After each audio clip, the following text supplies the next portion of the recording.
Bonjour à toutes et à toutes et bienvenue sur ma chaîne. Moi c'est Astromigui et aujourd'hui je vais vous parler un peu d'astrologie. Donc l'astrologie c'est un sujet qui commence à devenir de plus en plus à la mode et je pense que ça serait intéressant qu'on s'y plonge un peu plus. Donc je vais commencer par vous faire une petite série de vidéos sur les différents signes du zodiaque et leurs énergies générales avant de m'attarder sur les différentes planètes et aller plus en profondeur en elles ainsi que sur les maisons en fait. Et je vous apprendrai comment lire votre thème astral et comment faire des études de synastrie, donc pour comparer différents zodiaques et pouvoir comprendre les compatibilités ou incompatibilités ou challenges, comme je préfère les appeler. Donc, aujourd'hui, je vais commencer par un signe qui me tient à cœur, c'est le signe du Cancer. Donc, les cancers, qui sont-ils? Quelles sont leurs aspirations? Qu'est-ce qui les caractérise? Donc, il faut savoir que le Cancer, c'est le quatrième signe du zodiaque et qu'il ouvre la saison de l'été. En effet, le soleil transite dans le signe du Cancer entre le 22 juin et le 22 juillet. Donc, signe cardinal, qu'est-ce que ça veut dire? Ils sont quatre dans le zodiaque. C'est le bélier, le Cancer, la balance, ainsi que le Capricorne. Donc, les énergies cardinales donc, qui ouvrent la saison, c'est une énergie en fait d'action, d'entreprendre les choses, d'aller chercher ce qu'on a envie en fait. Le symbole l'élément qui correspond au signe du Cancer, c'est l'eau. L'eau, elle est symbolisée par les émotions de manière générale et dans le tarot, elle est reliée au symbole des coupes. Donc, les trois signes d'eau sont le Cancer, le Scorpion et le Poisson. Et en fait, on pourrait faire trois analogies en fait entre les différents types d'eau et ce qui différencie ces signes. Le poisson représente en fait l'océan et toute la vie énorme qui s'y situe en fait et les profondeurs qu'il y a dedans, tout l'inconscient. Le scorpion en fait représente plus le côté sombre, les eaux vaseuses, les marécages, ce genre de choses, l'eau stagnante en fait. Tandis que le Cancer va représenter l'eau maternelle, l'eau protectrice, l'eau chaleureuse, l'eau qui nous permet de grandir et dans laquelle on ne se sentira jamais autant en sécurité que lorsqu'on s'y trouvait. Quel est l'astre qui régit la planète? Quel est l'astre, qui régit le signe du Cancer? L'astre qui régit le signe du Cancer, c'est la Lune. Donc, la Lune, c'est un astre extrêmement important car c'est la Lune qui donne l'énergie en fait à la Terre pendant la nuit. Il faut savoir que par exemple, les plantes ne peuvent pas pousser sans l'énergie lunaire. Je trouve ça, c'est vraiment quelque chose de fou à se dire. La lune aussi, en fait, elle représente les émotions ainsi que le vécu intérieur, en fait, ou la petite enfance également. Donc c'est encore, ça va venir prononcer ses qualités et défauts chez le Cancer, en fait, dans les signes d'eau, en plus de ça. Quelle est la particularité de la lune? La particularité de la lune, c'est qu'elle fait un cycle complet, en fait, en 28 jours seulement. Donc ça veut dire en fait que le Cancer est extrêmement lunatique en fait, d'où ce mot. Car en effet, les transits sont tellement rapides que les sauts d'humeur du Cancer, même au travers d'une journée en fait, sont vraiment remarquables et c'est une chose qui caractérise énormément le signe du Cancer. Qu'est-ce qu'on peut rajouter sur cette énergie-là? Le Cancer, il est représenté par le crabe. Donc, le crabe, qui est-il? Le crabe, c'est cet animal en fait qui n'avance jamais vraiment tout droit en fait. Toujours un peu de côté, voire à reculons en fait. Et ça, c'est aussi une des symboliques du Cancer, c'est toujours regarder en arrière, toujours regarder le passé pour apprendre de ses erreurs, mais aussi des fois pour avoir ce sentiment nostalgique en fait qui peut être un peu un désavantage. Le Cancer, qu'est-ce qu'il a de particulier aussi? C'est qu'il a une carapace en fait. Le crabe, il a une carapace. C'est pour ça que certaines personnes préfèrent dire que l'animal symbolique du Cancer, c'est la tortue. Mais la différence entre la tortue et le Cancer, c'est que effectivement, si le Cancer se sent blessé dans ses émotions, il va avoir possibilité de reculer et de sortir de la situation, de se désengager.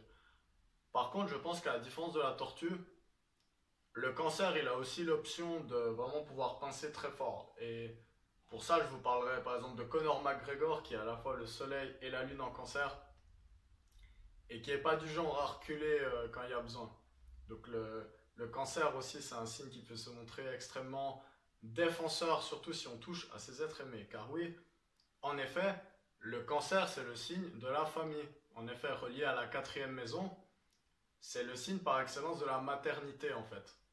C'est pour cela que l'élément du corps qui représente le cancer, c'est la poitrine en fait. La poitrine et l'estomac aussi.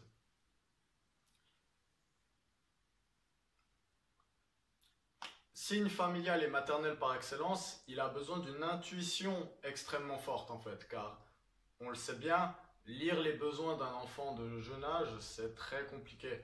Il faut être beaucoup, comprendre les petits signes et ce genre de choses. Et c'est pour ça que le cancer est un excellent parent en fait. C'est quelque chose qui le définit. Car en effet, même dans ses relations amicales et dans ses relations de couple, le cancer va avoir tendance à être maternisant en fait, qu'il soit homme ou femme d'ailleurs. Qu'est-ce que lui permet son intuition également? Son intuition lui donne un sens de l'humour particulièrement développé et fin. En effet, le cancer, c'est vraiment quelqu'un qui peut sortir les bonnes phrases au bon moment, en fait. Surtout s'il a Mercure en cancer. Là, on peut penser à Kevin Hart, par exemple, qui est cancer, Mercure en cancer aussi. Et il y aura un humour aussi très quotidien sur les relations de tous les jours, un peu, ou ce genre de choses. Qu'est-ce que lui donne son intuition? Le cancer, il peut être très méfiant. En effet, le cancer, il peut sentir des mauvaises vibes envers certaines personnes et cela peut totalement le rendre méfiant par rapport à ça. Il faut savoir que le cancer, il n'aime pas trop avoir des énergies en fait qu'il ne sent pas dans son entourage. Il a besoin d'une sécurité émotionnelle forte, matérielle également. Et pour cela, si une personne n'a pas sa confiance, il va se montrer très réservé. À l'inverse, par exemple, du poisson, dont le poisson va donner son empathie à absolument tout le monde, même les gens qui ont déjà abusé d'eux dans le passé. Son intuition, en fait, et son empathie lui permettent d'être un ami ou un amant extrêmement attentif et extrêmement à l'écoute. En effet, souvent, un cancer, on va lui raconter des choses qu'on n'aura jamais dit à personne et on va savoir que cette personne va vraiment pouvoir ressentir nos émotions et ne pas nous juger pour ça. Car lui, il a envie des émotions, le cancer. Donc, le cancer, c'est également le signe de la fidélité. C'est général, évidemment. Venez pas me dire oh, j'ai un cancer, il m'a trompé, parce qu'évidemment, on est dans des énergies générales. Et en plus, il y a plein d'autres choses qui peuvent venir mettre des facteurs en ça. Mais que ce soit dans le domaine de l'amitié, ou des amours, ou de la famille, le cancer, c'est un signe qui a besoin de sécurité et il est extrêmement fidèle en fait envers ses amis. Tant qu'on ne l'a pas trahi, attention, on trahit un cancer, le jour où il en veut plus, il se barre et puis il n'y a plus rien à faire, hein. Même si lui, intérieurement, il va continuer de vraiment penser à ces choses, à ses relations, qu'est-ce qui aurait pu se passer différemment, le cancer sait aussi qu'il doit se protéger en fait. Donc, son regard vers le passé font de lui un excellent historien en fait. En effet, le cancer a une très très bonne mémoire. Il n'oublie jamais rien. Sachez-le, il n'oublie jamais rien. Il ne faut pas lui dire un jour quelque chose et le lendemain lui dire quelque chose d'autre. Il va directement savoir que vous n'êtes pas consistant. Même si lui, ça lui pose moins de problèmes avec ses changements d'humeur, lui, il va se rappeler de tout ce qui a été dit en fait. Le cancer, c'est aussi un signe qui est extrêmement sensible à l'art, que ce soit l'art visuel, l'art musical ou la poésie par exemple. Donc c'est toujours très agréable en fait d'être avec un cancer pour cela car signe de maison avant tout, il va toujours être extrêmement hospitalier. Sa maison sera un endroit accueillant, chaleureux où on pourra toujours manger vraiment à sa faim et toujours pouvoir être dans un très bon confort et le cancer tire extrêmement de fierté à être un très bon hôte de maison. Donc si un jour vous allez chez un cancer et qu'il vous dit posez vos pieds sur la table, je m'occupe de tout, détends-toi, faites-lui confiance parce qu'il va pas aimer que vous l'aidiez, parce qu'il veut vraiment que vous puissiez vraiment vous reposer. À ce sens-là, il est très proche du signe de la Vierge. Donc, je vais vous donner quelques compatibilités générales, donc que ce soit amical ou plutôt amoureux, qui vont bien avec le signe du cancer. Donc déjà les autres signes d'eau, donc les poissons et les scorpions, et les autres cancers, même si des fois les sautes d'humeur, ça fait beaucoup à gérer.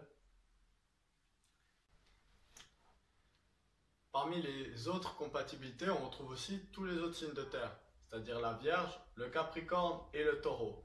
Ma préférence personnelle, elle va avec le signe du Taureau. En effet, le Taureau se marie très bien avec le Cancer car, signe casanier d'excellence, ils vont très bien s'entendre, ils vont adorer passer une soirée à regarder Netflix, à manger un bon repas, à inviter des amis.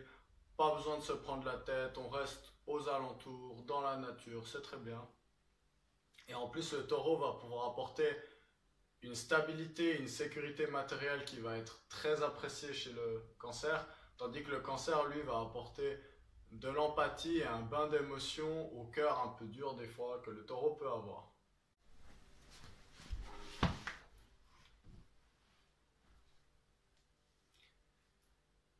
Voilà, j'espère que vous aurez aimé cette vidéo.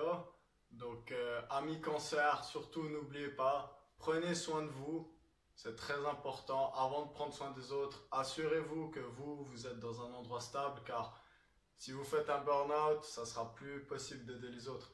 Donc, toujours s'aider soi-même avant d'aider les autres.